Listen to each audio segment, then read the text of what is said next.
घर का झगड़ा शुरू किससे होता है? किसी के घर का झगड़ा स्त्री से शुरू होता है और किसी के घर का झगड़ा पुरुष से होता है। मैं केवल यहाँ दोनों को ये निवेदन करूँगा कि यदि पुरुष झगड़ा शुरू करता है तो जब आपको पता है कि मेरे पति की ओर से झगड़ा होता है तो फिर आप उस झगड़े की आग में घी क्यों डालती हो? आग तब ही भड़कती है जब उसमें घी हो। यदि घी नहीं होगा तो आग बुझ जाएगी। यदि पति आग लगा रहा है तो पत्नी को चुप रहना चाहिए। आप चुप रहेंगी, झगड़ा शुरू तो होगा पर आगे बढ़ेगा नहीं, खत्म हो जाएगा। और यदि स्त्री आग लगा रही है, स्त्री झगड़ा कर रही है, तो पुरुष को समझदारी का परिचय देना होगा, आपको चुप रहना होगा। यदि गृहस्थी को बचाना है तो दो में से एक को समझदार होना ही पड़ेगा। दोनों मूर्ख हुए तब तो गृहस्थी चल ही नहीं सकती। चलेगी बताइए? इसलिए दो में एक को समझदार होना चाहिए। इसलिए या स्त्री समझदारी का परिचय दे या पुरुष समझदारी का परिचय दे। ज्यादा बोलने से विवाद होता है। गृहस्थों में आप बहुत गंभीरता से विचार करेंगे तो आप इस नतीजे पर पहुंचेंगे कि ज्यादा बोलने से विवाद होता है। ज्यादा ना बोला करिए और रिश्तेदारों से भी ज्यादा बातें ना किया करिए। और एक चीज और बताऊं, पति और पत्नी दोनों को अपने घर का भेद कितना भी खासम खास हो, कोई हो, तुम्हारा अपना ही क्यों ना हो, घर के भेद कभी किसी से नहीं कहने चाहिए। घर की बातें, आजकल स्त्रियां पति पत्नी में जरा सा विवाद हुआ जाके पड़ोसन से कह आती हो, तुम तो कल पति पत्नी मिलके एक हो जाओगी, पर पड़ोसन को तो तुम्हारी औकात पता चल ही गई ना। वो तो सदा ताने, अरे हमसे ना ज्यादा झाड़ो, हम जानते तुम्हारे पति को, हम जानते हैं तुम्हें, तुमने क्योंकि बोल दिया था। सारे घरों में झगड़े होते हैं, हर घर में। इसका अर्थ ये नहीं कि तुम अपनी बातें जाके पड़ोसन से कह लोगी, रिश्तों में कह लोगी, किसी से ना कहा करो। अपनी घर की बातें, घर के आप लोग अपनी समझदारी से अपने रिश्तों को ठीक करिए। और तलाक देना और लेना ये किसी भी समस्या का समाधान नहीं। तलाक लेके क्या करोगे? माँ बाप के घर बैठोगी? बेटियों से मेरा सवाल है, तलाक लेके कहाँ जाओगी? अपनी मम्मी के घर बैठोगी कब तक? मम्मी जब तक जिंदा है तब तक तुम्हारा सम्मान है। माँ मर जाएगी फिर तुम्हारी भौजाई तुम्हें सम्मान करेगी? सम्मान भी देखो, एक दिन जाओ, 2 दिन जाओ तो सम्मान होता है। घर पे ही पड़े रहो किसी के तो सम्मान नहीं होता। बोलो हाँ या ना? साल में एक बार के लिए घर में भाभी आ जाए, भौजाई आ जाए, ननंद आ जाए तो भाभी भी सम्मान, आओ दीदी, आओ दीदी, आओ बहन। और 2-4 महीने के लिए बोल दे जाऊंगी नहीं तो टेंशन हो जाती, यहीं खाएगी अब। इसलिए मैया बाद में लड़ लेना अपनी भौजाई से। अभी सुन लो, केवल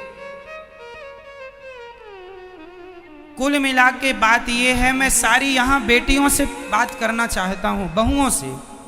कई बार बहुएं अपनी माँ के कहने से अपने पति को छोड़ देती हैं। माँ ने कहा तेरी ससुराल अच्छी नहीं है, पति लड़ता रहता, आजा, हम जिंदा हैं, हम तेरा पेट भरेंगे।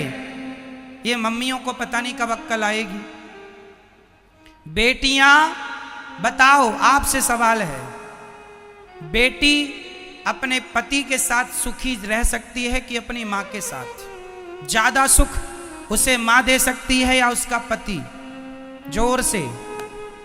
एक स्त्री का माँ के साथ रहना उचित है या खुद के पति के साथ रहना जायज है? कहाँ रहना चाहिए? बोलो मेरी माँ।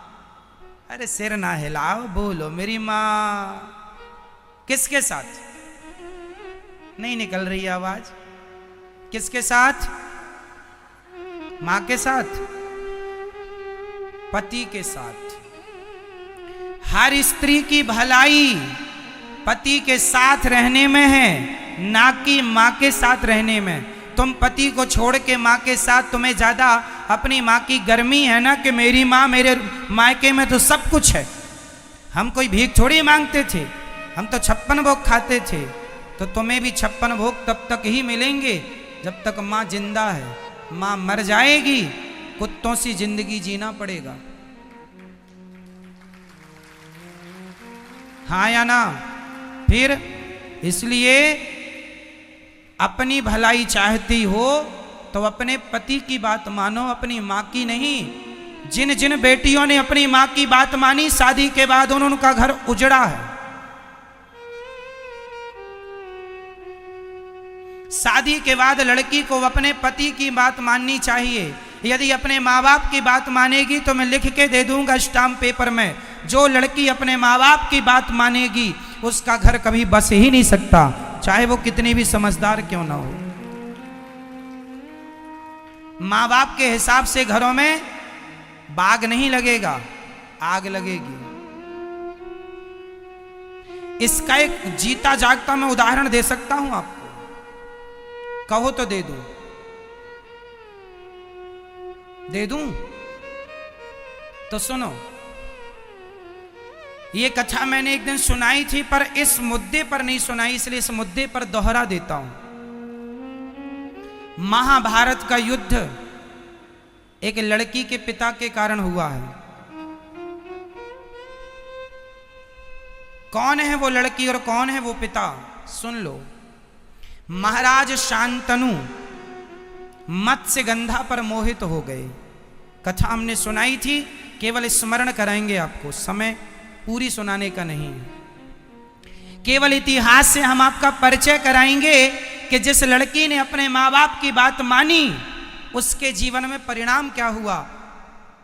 महाभारत की जननी कौन है आज मैं आपको स्पष्ट कर देता हूं।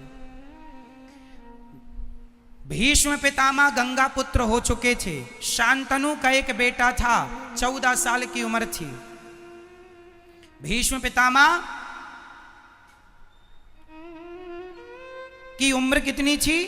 14 साल का छोरा था भीष्म पितामह की उम्र। ये गंगा पुत्र थे। शांतनु गंगा जा चुकी थी, अपनी पत्नी के वियोग में ये तड़पते थे। एक दिन एक महिला इन्हें मिल गई, बड़ी सुंदर थी, उनसे विवाह करने का मन हुआ। उसका नाम था सत्यवती। मत्स्यगंधा भी कहते हैं, योजन गंधा भी कहते हैं। कई योजन तक उनके शरीर से खुशबू निकलती है, इसलिए योजन गंधा भी कहते हैं। ठीक है, मछली की गंध आती थी इसलिए मत्स्यगंधा भी कहते हैं। सत्यवती नाम है। सत्यवती एक केवट की बेटी थी। कथा हमने उस दिन विस्तार से सुनाई थी। तो केवट मतलब लड़की का बाप। चलो, अब लड़की का बाप चला हस्तिनापुर। हस्तिनापुर में महाराज शांतनु राजा थे। शांतनु तो अंदर थे। भेंट हो गई भीष्म पितामह से। उस समय भीष्म पितामह की उम्र कितनी थी? 14 साल के बच्चे से भेंट हो गई। तो जो लड़की का पिता मतलब मत्स्यगंधा का, सत्यवती के पिता जो केवट थे, उन्होंने कहा, एक लड़की के बाप की दास्ता कह रहा हूं। उस व्यक्ति ने कहा, लड़की के पिता ने कहा कि कहो कुमार, राजकुमार, तुम्हारे पिता का दिल मेरी बेटी में आया है, शादी करना चाहते हैं। तो राजकुमार ने कहा, भीष्म पितामह ने कहा, जब मेरे पिता का निर्णय है और आपका निर्णय है तो आप देख लो। तो लड़की के पिता ने कहा कि मैं शादी तो कर दूंगा, पर मेरी बेटी तो इस घर में नौकरानी बन के रहेगी। क्यों? क्यों नौकरानी बनेगी? भीष्म पितामह ने पूछा। तो लड़की के पिता ने कहा, आप तो राजा के पहले बेटे हो, राजा तो आप ही बनोगे, और हमारी बेटी का जो बेटा होगा उसकी तो कोई पूछ नहीं होगी। तो भीष्म पितामह ने तुरंत प्रतिज्ञा की, मेरे पिता की खुशी यदि इस महिला से है तो मैं आपको वचन देता हूं कि मैं कभी विवाह नहीं करूंगा, मैं कभी विवाह नहीं करूंगा और इस गद्दी पर आपकी बेटी से उत्पन्न हुआ बेटा ही बैठेगा। ये देवताओं को साक्षी मानकर 14 साल के बेटे ने प्रतिज्ञा कर ली। इसी का नाम है भीष्म प्रतिज्ञा। अब सुनो, सत्यवती के बेटे हुए, उनके कोई संतान नहीं हुई। फिर संतानें व्यास जी के द्वारा हुई। धृतराष्ट्र, पांडु धृतराष्ट्र बैठे सत्ता पे और धृतराष्ट्र को पुत्र। यदि भीष्म पितामह उस गद्दी पर बैठते तो महाभारत का कभी युद्ध होता?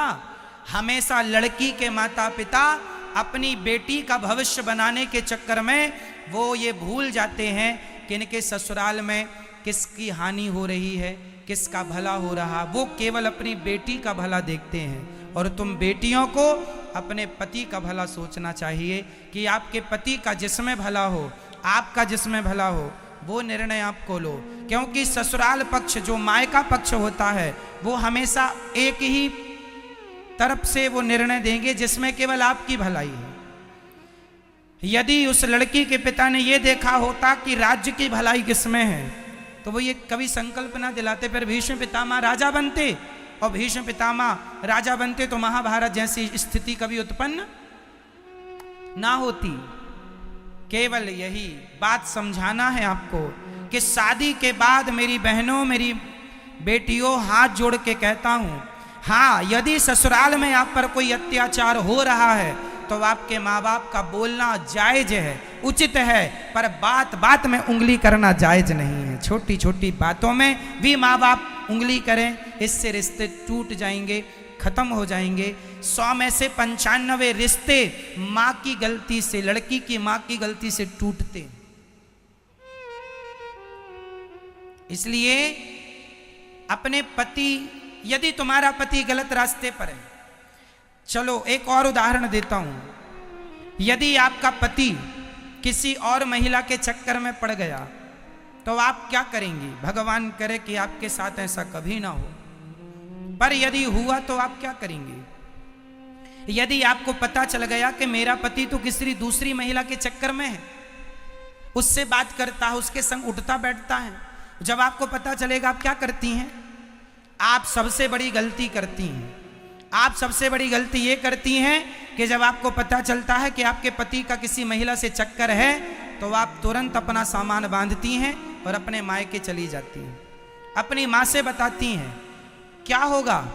माँ समस्या का समाधान नहीं कर सकती। तुम्हारा पति है, रास्ता भटक गया है, तो तुम पत्नी का, तुम्हारा धर्म है कि उसे सही रास्ते पर लाना है। तुम चली जाओगी तो वो तो और आजाद हो जाएगा। इसलिए उस समय तुम्हें अपनी माँ के पास नहीं, अपने पति के पास रहना है और उस महिला के पास जा करके उसे सबक सिखाना है। समझाओ प्यार से, बातों से माने तो बातें, कोर्ट कचहरी से माने तो वो, नहीं तो लातें कहाँ चली गई। ठीक है मेरी माँ? तो आपके रिश्तों में कभी ऐसी आग लगे तो आपको क्या निर्णय लेना चाहिए? क्या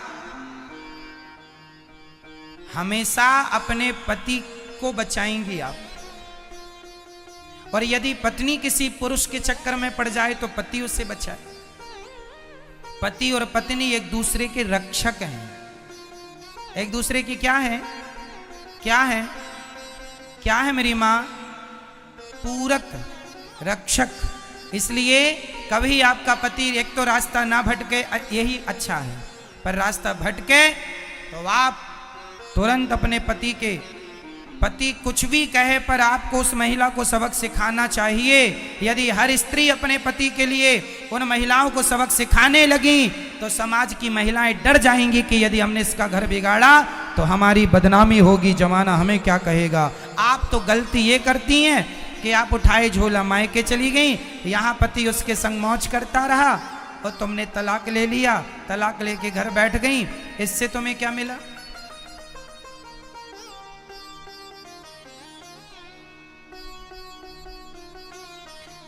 तुम्हें ऐसे आदमी के संग रहना है नहीं रहना वो अलग विषय है, बाद में सोच लेंगे। पर अभी तो उसे वो आज के जमाने में न मैया कुछ स्त्रियां ये धंधा करती हैं पुरुषों को फंसाने का। हो सकता है तुम्हारा पति भी उसका शिकार हो चुका हो।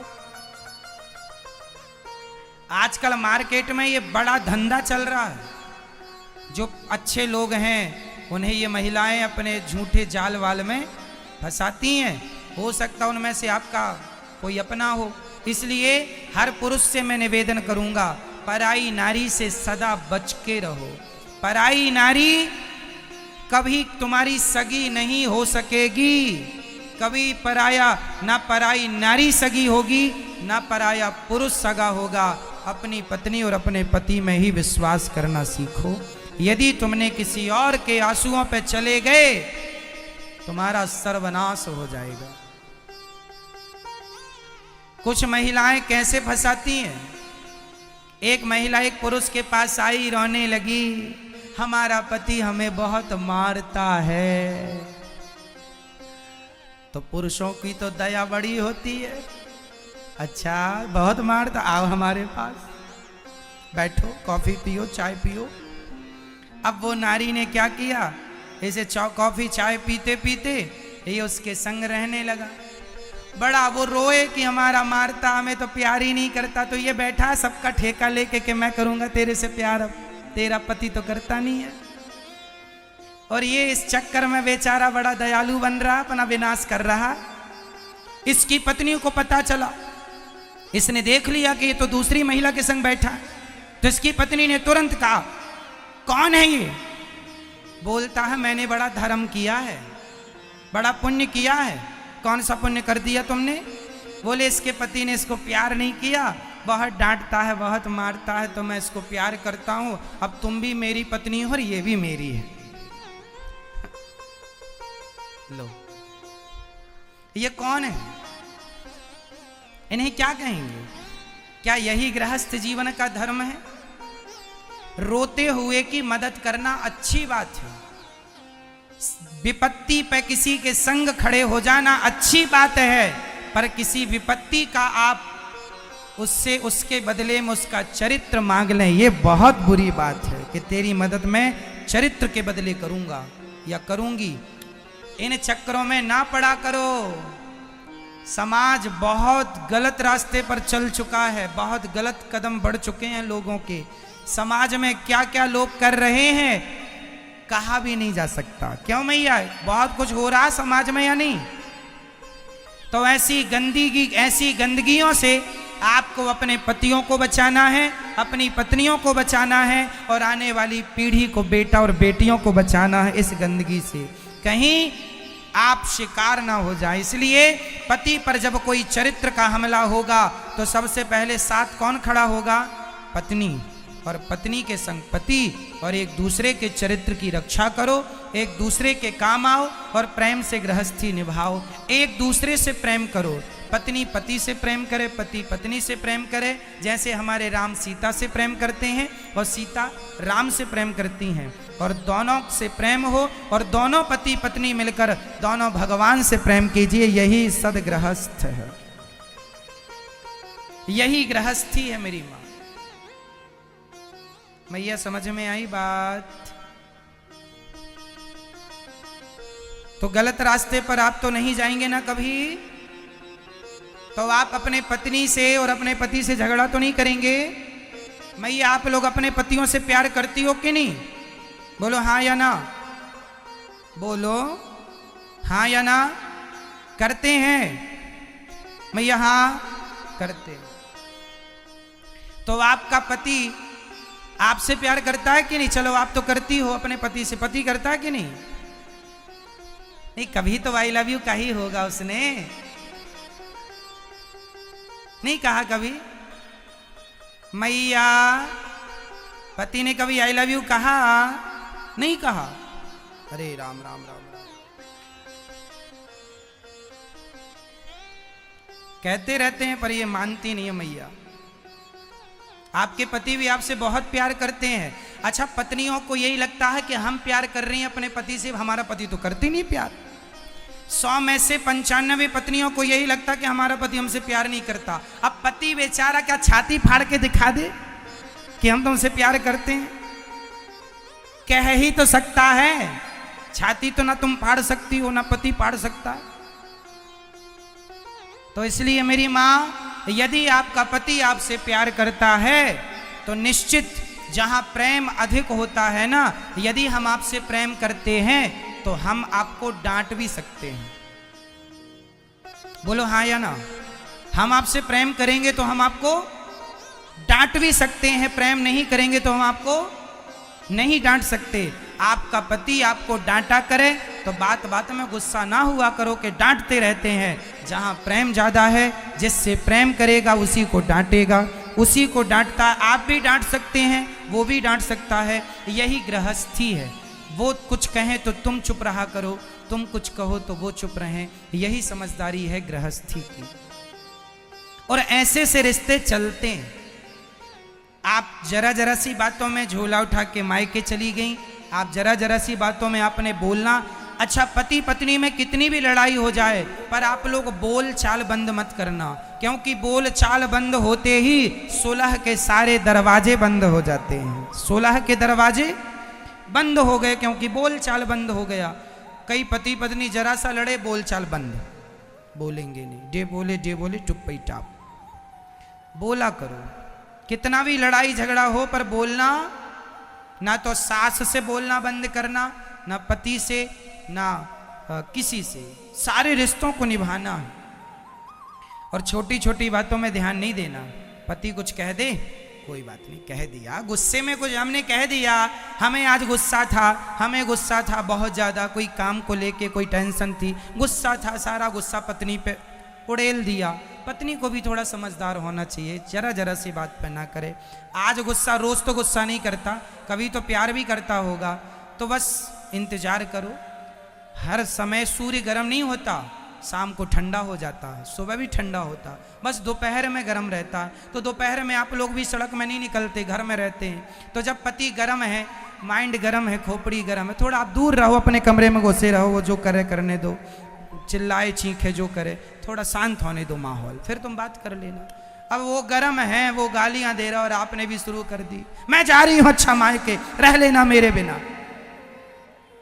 ऐसे में तो आग लगेगी, कभी बुझेगी नहीं। मैया, हम गलत कह रहे हैं क्या मेरी माँ?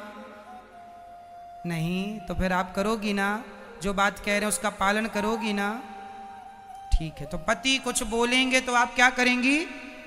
डे बोले हम चुप्पी टाप रहेंगे। चुप्पी टाप रहना मेरी माँ। ये मैया से पूछो क्या रहेंगी ये? चुप्पी टाप रहना मेरी माँ। और पतियों से प्रार्थना है कि नारियों का सम्मान किया करो। यदि आपकी पत्नी आपको परमेश्वर मानती है, भगवान मानती है, तो पुरुष का भी कर्तव्य है कि वो अपनी नारी को हमेशा लक्ष्मी मान के उसका सम्मान करे, देवी मान के उसका आदर करे, और कभी अपनी पत्नी के लिए अपशब्द ना कहे, उसे गालियां ना दे। ये पति की समझदारी है। हर पुरुष को चाहिए कि वो नारी जात का सम्मान करे। हर नारी को चाहिए पुरुष का आदर करे। बस प्यार दो, सम्मान दो और सम्मान लो। ठीक है मेरी माँ? चलो, तो भगवान गोपियों को समझाते हैं पति की सेवा करना है और पति के साथ रहना है सारी जिंदगी।